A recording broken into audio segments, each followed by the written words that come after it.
प्यारे वतन ऐ मेरे बिछड़े चमन, तुझ पे दिल कुर्बान। नमस्कार, मैं हूँ आरती और आप देख रहे हैं वेनम टीवी किड्स। आज है हमारा रिपब्लिक डे और वीएनएम टीवी परिवार की ओर से आप सभी को गणतंत्र दिवस की ढेरों शुभकामनाएं। वैसे इस वर्ष हम 76th रिपब्लिक डे सेलिब्रेट कर रहे हैं और शायद ये वो समय है जब हम हमारे कॉन्स्टिट्यूशन में घड़े हुए वैल्यूज़, घड़ा हुआ डेमोक्रेसी, राइट्स, उन सब पे रिफ्लेक्ट करने की कोशिश करते हैं और जो कॉन्स्टिट्यूशन बनाने के पीछे की मेहनत रही है, आई थिंक उसको वैल्यू करने की और उसको अप्रिशिएट करने का भी यही समय है जो हम भारतीयों को हर वर्ष करना चाहिए।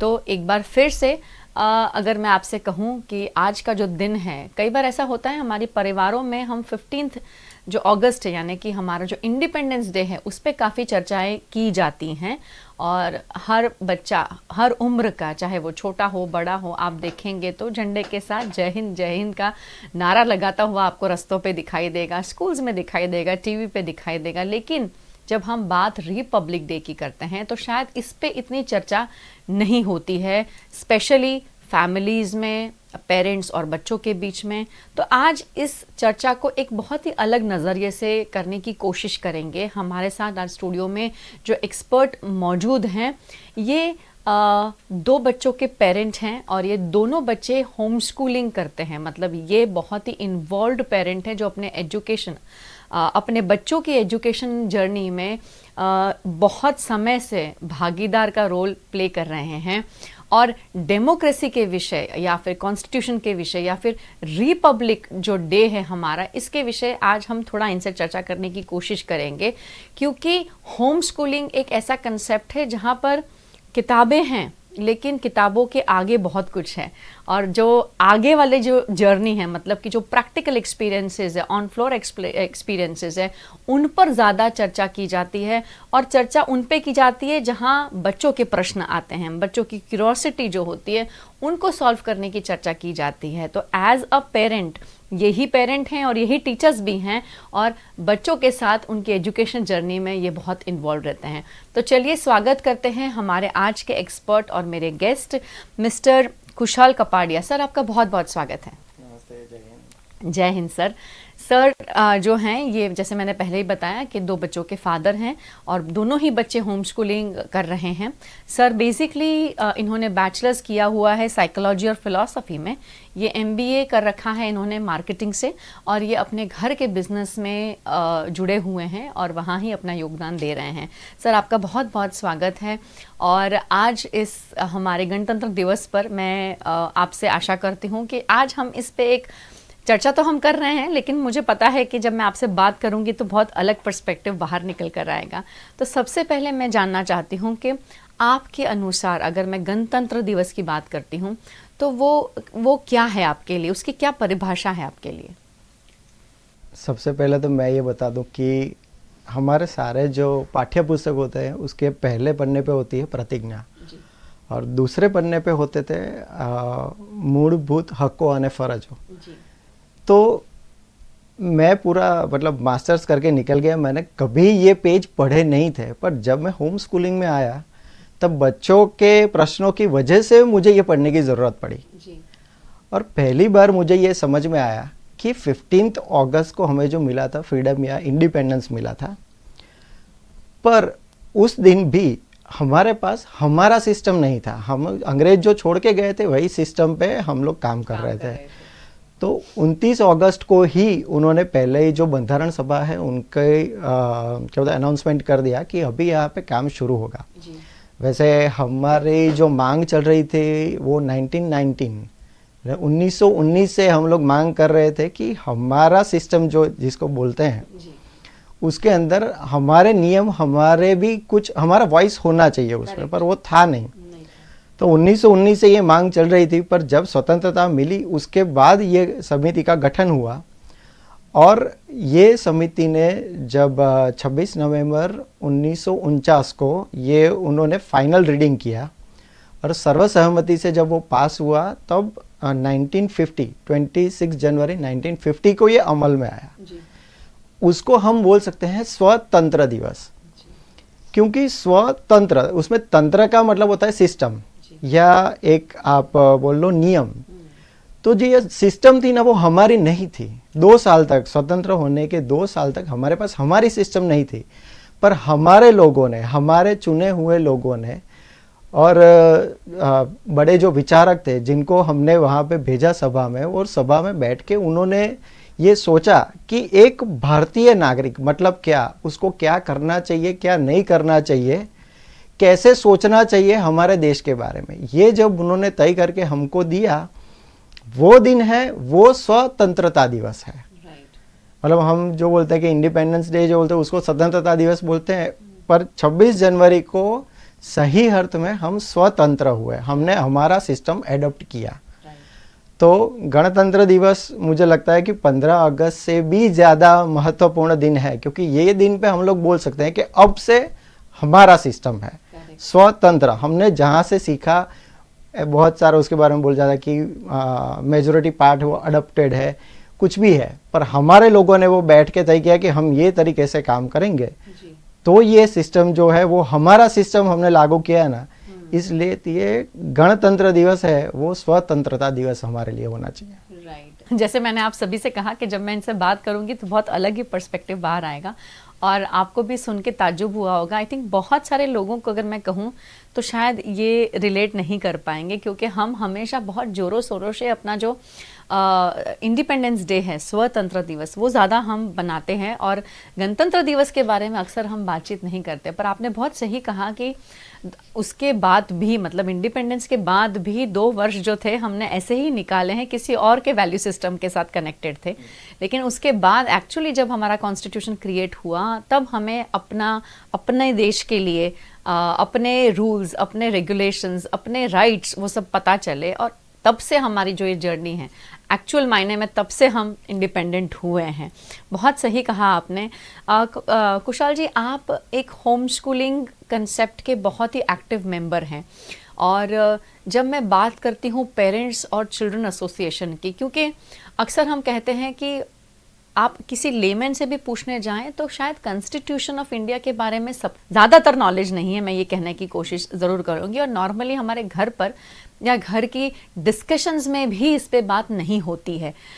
ऐसे में आपको क्यों मतलब लगता है कि डिस्कस करना चाहिए पेरेंट्स को बच्चों के साथ, और ये कितना ज़रूरी है?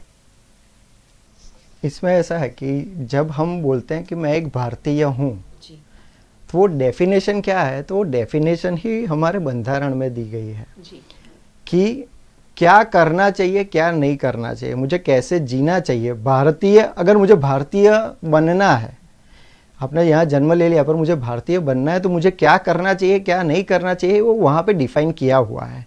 हमारे राइट्स क्या है और हमारी ड्यूटीज़ क्या है। एक्चुअली ये मुझे अच्छा नहीं लगता कि राइट्स एंड ड्यूटीज़ बोलते हैं, एक्चुअली ड्यूटीज़ एंड राइट्स बोलना चाहिए। क्योंकि अगर मैं मेरी ड्यूटी करता हूँ, मैं जो मेरे फ़र्ज़ है वो मैं सारे निभाता हूँ, तो अपने आप ही सबको हक मिल जाने वाला है।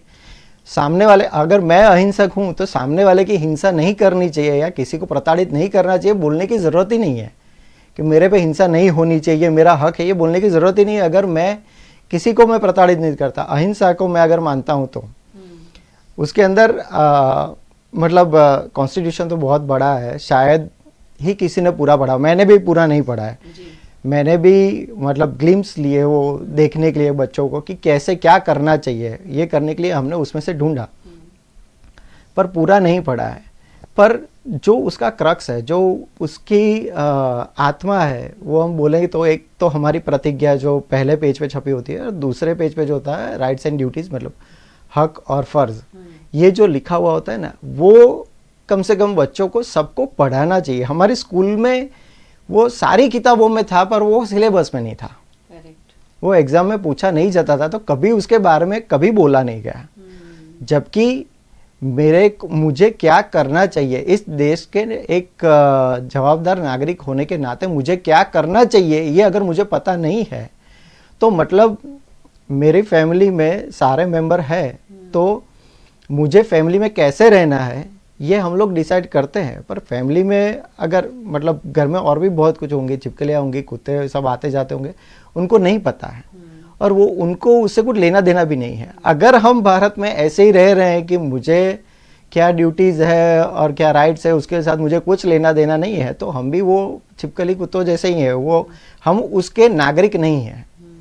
मुझे जब तक पता नहीं है कि मुझे क्या करना चाहिए क्या नहीं करना चाहिए और मेरा देश क्या है, मेरे देश के लोगों ने क्या तय किया था मेरे लिए और क्यों तय किया था, ये पूरा डिस्क्रिप्शन दिया हुआ है। पर अगर मैं पढ़ूंगा ही नहीं, अगर मुझे पता ही नहीं चलेगा, तो ये मतलब टूरिस्ट जैसा हो गया कि मैं यहाँ पे आया और चला गया, मुझे भारत से कोई लेना देना नहीं है।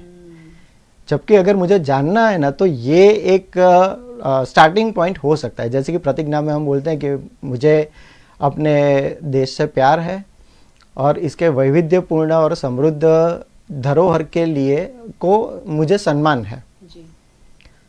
तो अभी ये जब पढ़ेंगे ना, तब हमको ये ध्यान में आएगा कि देश से प्यार मतलब क्या, बॉर्डर, भारत मतलब क्या है।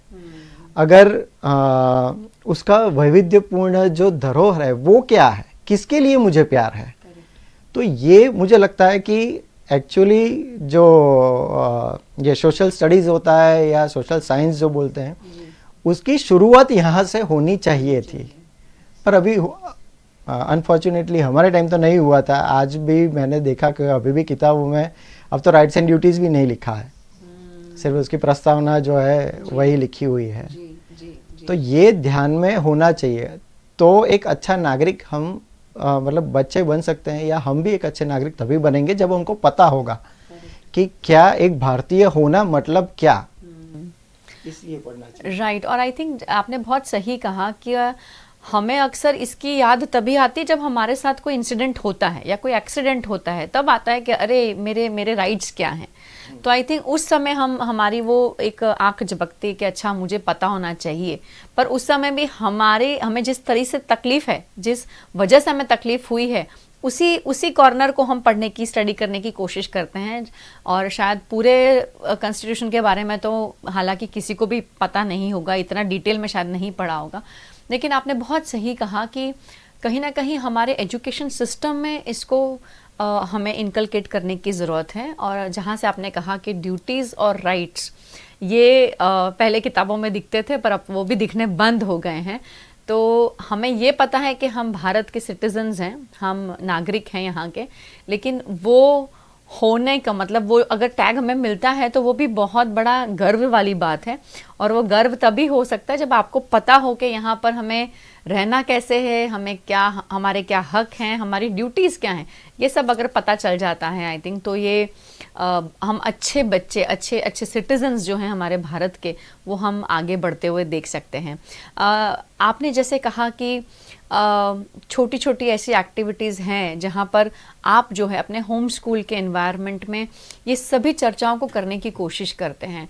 तो जब मैं बच्चों की बात करती हूँ, यानी कि अगर मैं बात करूँ कि प्राइमरी स्कूल ऑनवर्ड्स या मिडिल स्कूल है, सेकेंडरी, हायर सेकेंडरी में, अगर आपको अपने होम स्कूल के बच्चों के साथ इस टॉपिक को डिस्कस करना है, तो ऐसी कौन सी बेसिक चीज़ें हैं, चाहे फिर वो हमारी रिस्पॉन्सिबिलिटीज़ हों, मतलब ड्यूटीज़ हैं, या हमारे राइट्स हैं, वो बच्चों को आपको लगता है कि आपको बताने चाहिए? मतलब एक कंसेप्ट जो है आप किस तरह से इंट्रोड्यूस कर सकते हैं उनके लिए?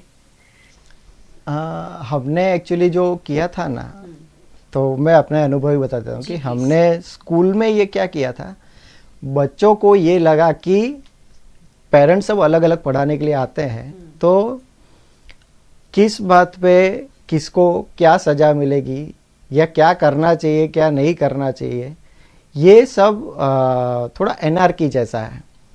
तो उनको लगा कि हमारे पास एक सिस्टम होना चाहिए कि क्या करना चाहिए क्या नहीं करना चाहिए। तो जैसे ड्यूटीज़ एंड राइट्स, तो ये जो हमारा जो फर्स्ट पेज है ना, वहीं से हमने ये शुरुआत की कि हमको क्या करना चाहिए। अगर मैं ये मैं करता हूँ, अगर उसके अंदर परेशानी आती है ना, अगर उसके अंदर कोई मुझे परेशान करता है तो नहीं करने देता है, तो वो जगह है कि जहाँ पे मेरे राइट्स है वो वायलेट हो रहा है। तो फर्स्ट स्टेप आता है ड्यूटीज़, फिर सेकंड स्टेप आता है आपके राइट्स, और अगर वह कुछ नहीं होता है तो क्या करना चाहिए, तो उसके बाद हमारा आता है रूल्स, या जिसको मतलब कायदा बोलते हैं, वो उसके बाद आता है। तो ये स्टेप में हमने फिर उन्होंने ही डिसाइड किया कि कैसे क्या करना चाहिए। मुझे स्कूल में आता हूँ तो मुझे क्या करना चाहिए, तो बोले मुझे टाइम अगर 8 बजे का है तो मुझे 8:05 तक मुझे आ जाना चाहिए, उससे लेट मुझे नहीं आना चाहिए।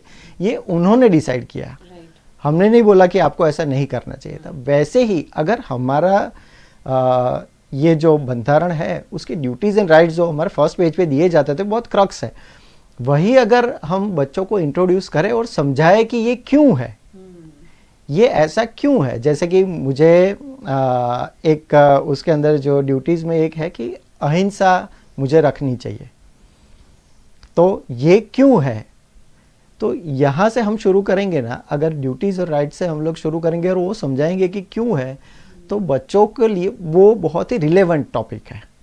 उनको ध्यान में आएगा कि क्या मुझे क्या करना चाहिए और मेरे साथ क्या नहीं होना चाहिए।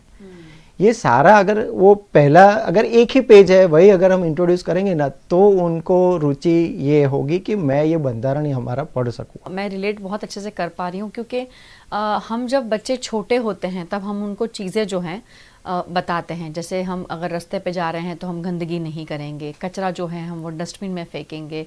अगर हम सिग्नल पे हैं तो हम वेट करेंगे कि सिग्नल कब ग्रीन होता है तब हम जाएंगे। तो जब हम ये सारे ट्रैफिक रूल्स हैं, स्वच्छता के जो नियम हैं, जब हम ये सब बातें करते तो ये सब हमारे इसी का आप कहें तो क्रक्स ही है कि अगर हमें हमारे देश को साफ़ सुथरा रखना है, हमें अपने देश का जो गर्व है उसे बनाकर रखना है। जैसे हमारा झंडा है, तो ये झंडा आम कपड़ा नहीं है, ये हमारा गर्व है, हमारा हुनर है, हमारा सब कुछ है। I mean it's the pride of our country. तो ये सब बातें अगर हम बच्चों को बचपन से बताते हैं तो मुझे लगता है कि एक एज पर जाकर जब हम कहते हैं कि बच्चे एडोलेसेंस है या यंग अडल्ट है, तब उनके अंदर वो देशभक्ति की जो फीलिंग हम डालने की कोशिश करते हैं। अगर हम यंग एज से ये सब बातों की शुरुआत करते हैं तो कहीं ना कहीं हर बच्चा अपने आप को रिस्पॉन्सिबल होल्ड करता है। अगर कोई चीज़ अपने आसपास या अपने देश में सही नहीं हो रही है, मुझे पता है कि मेरे कॉन्स्टिट्यूशन में लिखा है कि ये सही नहीं है तो इसकी ये पनिशमेंट मिलेगी, तो ये जानना भी बहुत ज़्यादा ज़रूरी है। और आपने बहुत अच्छी एक्टिविटी बताई, क्योंकि जब हम एक छोटी, वो कहते हैं ना कि जब बच्चे होते हैं तो स्पेसिफिक, मतलब जनरल बात से फिर स्पेसिफिक की ओर जाया जाता है। वहाँ जो उनके आसपास का एनवायरनमेंट है, आपने ट्राई किया कि पहले वो लोग उसको समझें, क्योंकि अगर अपने आसपास का एनवायरनमेंट समझेंगे तो देश की बात तक वो पहुँच पाएंगे जब बड़े होंगे तब। वही शुरुआत हुई थी कि उन्होंने हमारा सिस्टम जब माना तभी उनको ये समझ में आया कि कॉन्स्टिट्यूशन ज़रूरी है। कितने भी अच्छे लोग हो पर सबके दिमाग अलग अलग चलते हैं। बिल्कुल। तो किसी को लगेगा कि ये बात सही है, किसी को लगेगा नहीं है, तो क्या करना चाहिए। तो जो हम लोगों से ज़्यादा समझदार है ऐसे लोगों को इकट्ठा करके उनको बोलना चाहिए कि आप लोग मिलके सोचो कि क्या करना चाहिए क्या नहीं करना चाहिए। पहले पुरातन काल में ऋषि जो थे वो हमें संहिता देते थे, या तो उसे कहते थे स्मृति कहते हैं जी। तो वो जो देते थे, ये जो हमारे कॉन्स्टिट्यूशन है उसको हम बोलेंगे आधुनिक स्मृति। जो विचारवंत लोग हैं, विद्वान लोग हैं, जिनको समाज शास्त्र के बारे में पता है, जिनको ज़्यादा हमसे समझ है, वो लोगों ने मिलके तय किया कि ऐसा ऐसा करने से पूरा सोसाइटी एक साथ डेवलप हो सकता है। करेक्ट। मैं इंडिविजुअल डेवलपमेंट के बारे में मैं सोच सकता हूँ कि मुझे क्या करना चाहिए क्या नहीं करना चाहिए, पर जब मैं एक सोसाइटी के साथ हूँ, एक ग्रुप के साथ हूँ, तभी ऐसा हो सकता है कि मेरा इंडिविजुअल डेवलपमेंट दूसरों के लिए हार्मफुल हो सकता है। तो सबको मिलके उनको तकलीफ ना हो ऐसे मेरा डेवलपमेंट कैसे करना चाहिए, ये मुझे कॉन्स्टिट्यूशन बताएगा। करेक्ट, वेरी ट्रू, बहुत सही कहा आपने। कुशाल जी, आपका बहुत बहुत शुक्रिया आज हमारे साथ जुड़ने के लिए। लेकिन आज हमारे 76th रिपब्लिक डे पर आपसे एक मैसेज ज़रूर लेना चाहेंगे ऑडियंस के लिए, और ऑडियंस में पेरेंट्स भी हैं, एजुकेटर्स भी हैं, बच्चे भी हैं, क्या कहना चाहेंगे आप? सबसे पहले तो मतलब यही कहना चाहिए कि हमने बहुत बड़ी गलती कर दी कि हमारी ज़िंदगी में हमें कभी ये पढ़ा नहीं जी। कम से कम ड्यूटीज़ एंड राइट्स जो है और प्रतिज्ञा पत्र जो है वो सबको याद करना चाहिए, वो सबको पढ़ना चाहिए और उसके बारे में सोचना चाहिए, बच्चों को भी सोचना चाहिए। क्योंकि जैसे आगे हमने बात की कि भारतीय नागरिक होने को डिफाइन ही ये करता है कि मैं जो हूँ या तो जो होने के लिए मुझे गर्व हो रहा है, तो उसका मतलब क्या है, ये हमारा डेफिनेशन ही ये कॉन्स्टिट्यूशन में है। तो कम से कम ये ये क्या बोलते हैं हमारा रिपब्लिक डे के दिन ये तो एक बार कम से कम तय करना चाहिए कि सारे पेरेंट्स और बच्चे मिलके, या तो स्कूल में भी ये एक्टिविटी होनी चाहिए कि ये एक बार ड्यूटीज़ एंड राइट्स वो सब लोग बैठ के पढ़े, और अगर बच्चों को उसके अंदर कोई क्वेश्चन है तो उसके जवाब दे। उनको बहुत सारे प्रश्न होंगे ही, पर ये प्रश्नों के जवाब हमको देने चाहिए और इसके बारे में सोचना चाहिए। हमने ये कभी सीखा नहीं कि इसके बारे में सोचना चाहिए था। मुझे बच्चों ने सिखाया कि आपको इसके बारे में सोचना चाहिए था, इसलिए मैंने सोचना शुरू किया। पर ये अगर रिपब्लिक डे के दिन अगर कुछ एक काम करना है ना, तो मैं तो कहता हूँ कि ध्वजवंदन के लिए भी जाए, उससे भी ज़्यादा महत्वपूर्ण ये है कि हम पढ़े कि क्या है ड्यूटीज़ एंड राइट्स। आप राइट्स भी छोड़ दोगे तो चलेगा, पहले एक बार ड्यूटीज़ पढ़ ले कि मुझे मेरे देश के लिए क्या करना चाहिए। ये पढ़ेंगे ना तो इंडिपेंडेंस डे और रिपब्लिक डे हम मनाने के लिए हम एलिजिबल है, वरना एलिजिबिलिटी भी नहीं है हमारी ऐसा। और बहुत सही कहा आपने, क्योंकि ये चाहे इंडिपेंडेंस हो या चाहे रिपब्लिक डे हो, इसके पीछे बहुत सारे लोगों ने अपना खून बहाया है और शायद उसको वैल्यू करना भी बहुत ज़्यादा ज़रूरी है। और अपनी ड्यूटीज़ मतलब अपने जो फ़र्ज़ हैं अपने धरती माँ की तरफ, अपने देश की तरफ, जो भी आपके जितने भी ये ड्यूटीज़ हैं वो जानना बहुत ज़रूरी, क्योंकि हक़ के लिए हम खड़े होते हैं लेकिन हम जिम्मेदारियाँ लेने के समय खड़े नहीं होते हैं। तो वो शायद कहीं ना कहीं सही नहीं है, क्योंकि जब हम कहते हैं कि I am proud to be an Indian, तो उसके साथ बहुत सारे फ़र्ज़ भी साथ में आते हैं, और वो फ़र्ज़ निभाने के समय हम कहते हैं कि मुझे पता नहीं था लेकिन पता होना चाहिए था, इसीलिए आज हम इस पे चर्चा कर रहे हैं। कुशाल जी, आपका बहुत बहुत शुक्रिया हमारे साथ जुड़ने के लिए, और आप सभी ऑडियंस का भी बहुत बहुत शुक्रिया। आज हमारे रिपब्लिक डे की आपको बहुत सारी ढेरों शुभकामनाएं तो हम दे ही रहे हैं। टीवी पे बैठे हैं तो परेड भी आप लोग देख ही रहे होंगे, बच्चों को भी दिखाइए, और हमारे गणतंत्र दिवस की जो इसका जो महत्व है, इसका जो इम्पोर्टेंस है, वो बच्चों के साथ जो भी एज का बच्चा हो उसके लेवल पर जाकर उन्हें समझाने की कोशिश प्लीज़ करिएगा, क्योंकि हम चाहते हैं कि हमारा देश और तरक्की करे, उन्नति और प्रगति की ओर जाए, लेकिन उससे पहले देश के लिए जो हमें फ़र्ज़ निभाने हैं वो जानना भी बहुत ज़्यादा ज़रूरी है। आप सभी का हमारे साथ जुड़ने के लिए बहुत बहुत शुक्रिया। और जुड़ने के लिए आपको करना क्या है, VNM TV किड्स का YouTube चैनल है, इसे प्लीज़ सब्सक्राइब कर लें, लाइक और शेयर तो आपको करना ही है, और इसी तरह हर हफ्ते हमसे जुड़ना भी है। नमस्कार।